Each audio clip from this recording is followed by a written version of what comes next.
guys! So, ito po yung entry ko for a raffle and for scholarship. So, ito po yung lola ko. Kailangan po talaga namin ng scholarship kasi si nanay po ay medyo gipit po kami kasi kasi hindi na po siya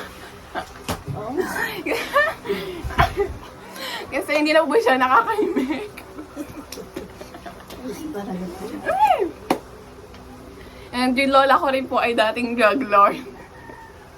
And medyo mabigat po sa amin kasi si nanay po ay dati mafia boss. And nay, nakakaimik ka ba, nay?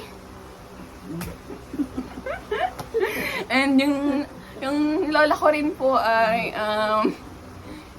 hindi niya po alam na nandito na siya sa Pilipinas. And ito po isa ko pong pinsan para ipariwarig yung condition namin.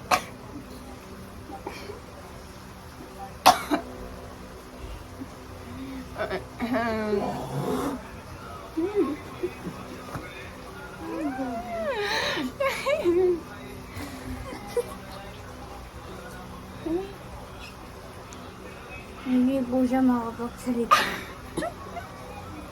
At si nanay rin po ay hindi makapag-imik ng Tagalog dahil sanay po siya sa Amerika. And Natawa lang po siya. natawa po siya pa kahit hindi niya alam yung nangyayari. So, yeah. And hindi po fluent si nanay sa Tagalog kasi kakauwi lang po niya galing ng Japan. Kaya sana po talaga matanggap yung scholarship na to papuntang Pati Japan po, para po makabalik hindi na po kami. siya makarinig.